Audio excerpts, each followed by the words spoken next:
We're used to just watching rivers flow, and it seems very natural, and to a healthy river it would be. But river systems are both beautifully simple and incredibly complex.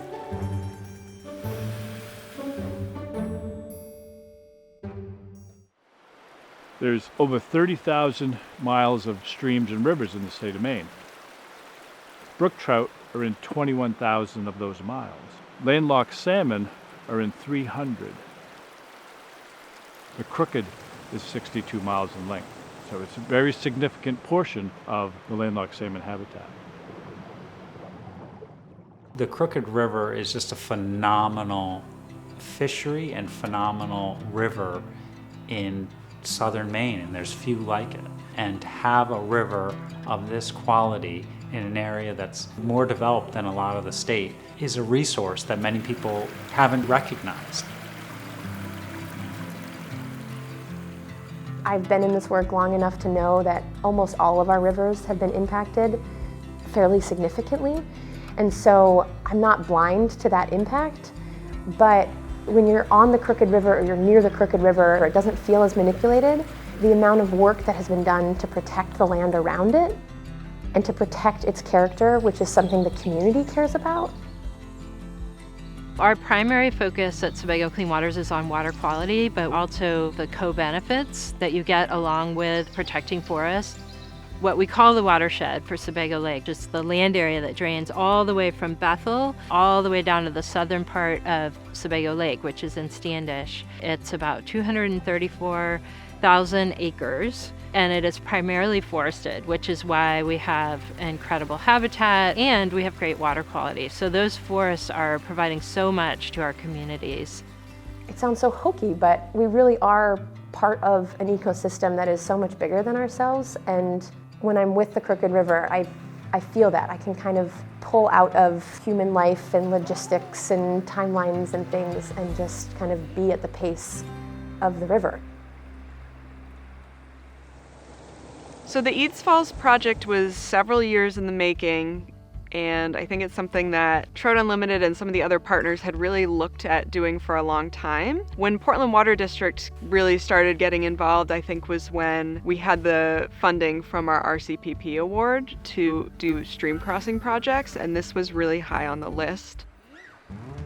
The Edes Falls Dam was a historical structure, but the vast majority of the dam in the center portion of the river was removed. What remained was a couple stacks of granite, which would stop the fish from running up the river when it was dry. When that dam was put up, it was put up for a purpose. It was to meet industrial needs and the growth of the town. I looked at the goal of the project as restoring the natural flow of the river. We went to visit with Jim Peller and asked him, what some of his focus were in the Sebago region. And he identified Edes Falls and the Crooked River as his #1 project he'd like to see accomplished. The existing structure that was there was slowly coming unraveled, or not so slowly, depending on the storm event.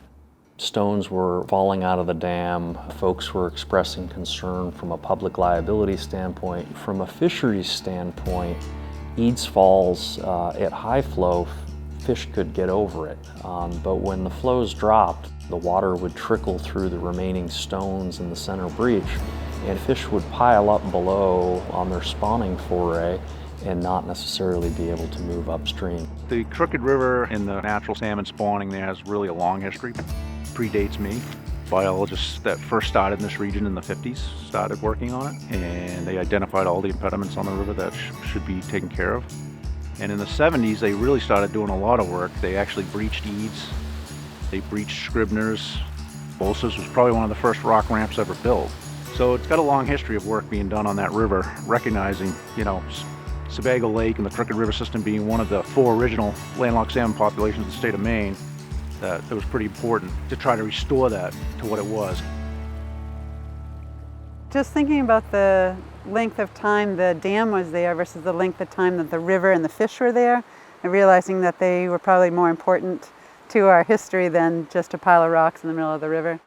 I think we can still keep the core of what it means to be a Mainer, to live in Maine, to appreciate nature. I think we can keep all of that by just recognizing that our recent history isn't the total history of the state. To start our history with the community in Naples and to start the history as the dam has always been there is just, it's a false history. The dam has not always been there, in fact, and that doesn't mean it's not important emotionally or in terms of the identity or historically for that town, but to start history with this community who can trace their ancestors back to Europe, that's an important community, but it's not the only community. The missing community is just as important as the towns that live along the river right now. Basically, on a large scale, we have been gaslit like no other. It's just kind of been a race, not just to us, but to everybody who grew up in the public school system. We're never going to have that real connection and that empathy and the society we want if this doesn't get cleared up. That's why I feel like Indigenous history is so important, because if we can make those connections and really come to a healing and to an understanding, it's not just for me, it's for everybody here. You know, we're a baby country. And we have a bigger story to tell.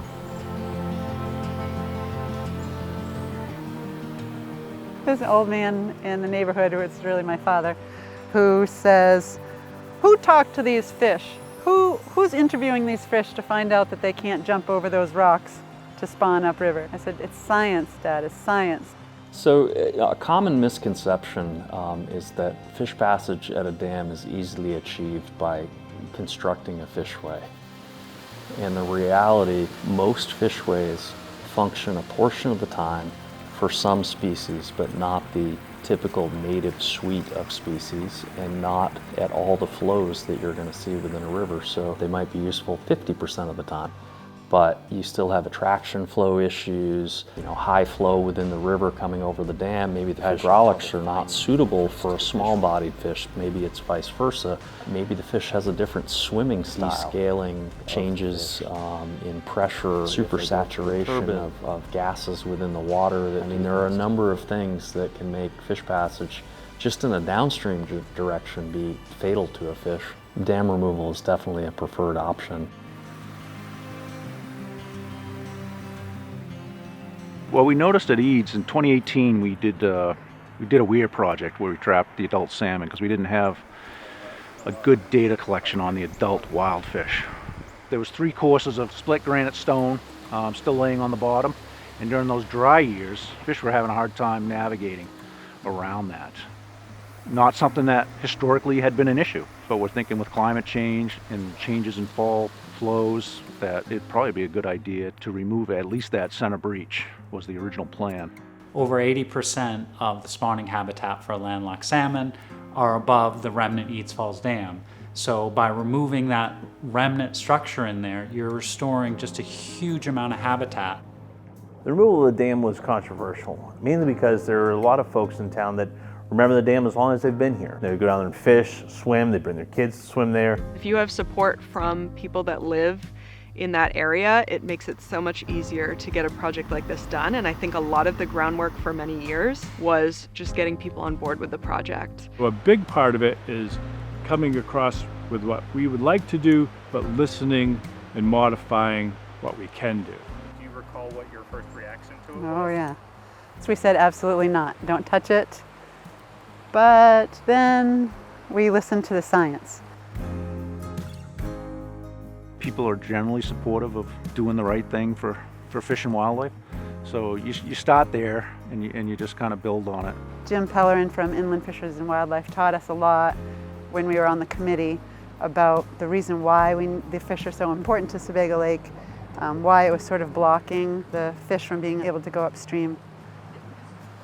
And it wasn't being used for anything anymore. It wasn't a dam that held back water, it was just remnants of the dam. People don't like change. There's always like, this is how it's been, this is how it should be. No. The reality is, things are changing all the time. The river's changing, the amount of rainfall we're getting is changing. We need to think about what's going to be better for the future rather than just, if it ain't broke, don't fix it, because a lot of times it is broken and just people don't know it. We're repairing harm we caused. And I think that often isn't said directly enough because it's hard to say. It's risky to say, but it's the truth. The reason the rivers need repair is due to a history of white settlers and how we've kind of abused the rivers. If we just ignore it and don't name it, nothing will happen then, that's for sure. So it took some convincing.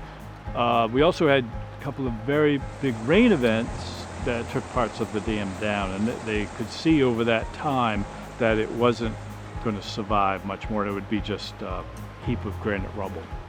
The dam was removed back in July of 2024, and since then we had a very dry summer. Just all the rivers, they're all extremely low. The riverbanks are just super exposed. When I think about the changing climate, there are a couple of different sort of levels that I think about. The changes in the environment itself. So a warming lake, a warming river that may create less good habitat, the migration of different species as a result of a warming climate. I'm thinking about extreme weather and flooding and, the problems that creates for our communities as well as for our habitats.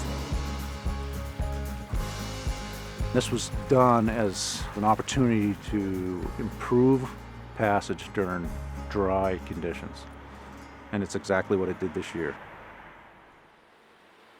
This is no longer going to be a barrier to fish. It's no longer going to hold back sediments and oxygen. It's going to allow the water to flow freely and deal with high water levels, low water levels. The importance of connectivity is that when conditions change that stress the fish, like warmer water or lower flow, they're able to move to where they need to be. Salmon are able to move now freely all the way up to Bolster's Mills, and if the flow is right there, they can get through Bolster's and access the rest of the river. We're going to keep the remnant that's behind me. We're going to have signs out that show the historical significance to the dam and the area. Each one of these projects is a small win, and it's really doing something for the long term, and that's where I think I personally get satisfaction from, and I think it resonates with people because it's important work that needs to be done, and it not only benefits the environment and the rivers and the lakes, it benefits the public. Just days after the dam was removed, I was down there looking at the site, and there were people swimming on the sandbanks. I've got good memories of this place, definitely. But I think with the young people, they still will have memories. It's just they won't have a pile of rocks right here, that's all. I think we need to continue working on connectivity projects in the Crooked. Scribner's Mills could be a velocity barrier. Bolster's Mills, fish passage can be somewhat difficult under certain conditions. There's been a lot of focus on dams and culverts, and it is really exciting to think that we're moving towards a whole systems approach in a way that we're leaning more into the floodplains and the in-stream habitat, potentially even its connection to groundwater, and I think that's really exciting for me. I think the most important thing that any community could do when it comes to considering a dam removal is be engaged. It's very easy to sit on the sidelines and complain about a process, but it's a completely different thing to be engaged in your community and take part in the change that's happening. This project was going on for 5 years.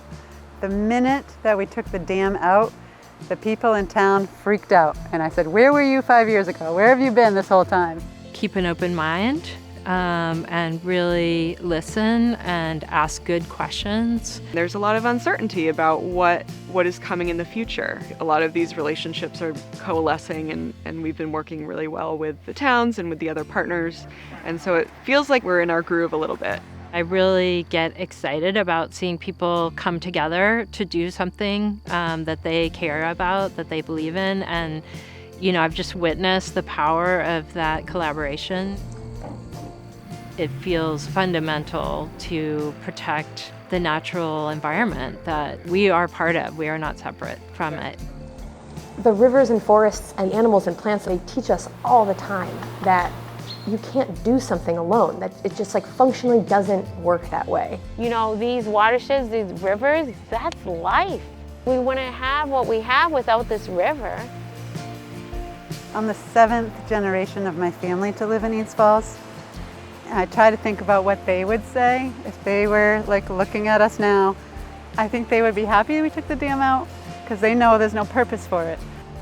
We even had one fellow who opposed the project all the way until the last meeting and come up to us after the meeting and said, I think you guys are really going to do some good. And he could get the vision now that it was going to work and help the ecosystem. The ultimate goal is to have 62-mile free-flowing wild salmon river. None of this would be possible if we didn't have a wide coalition of aquatic organism passage experts, wildlife experts, people from the regulatory side of things that can guide us through the process. Trout Unlimited was an amazing partner to work with, an incredible leader, and was able to bring partners in the state and other agencies to the table that we don't work with as regularly. So I think by having us all involved, we're able to kind of grow the tent around this project.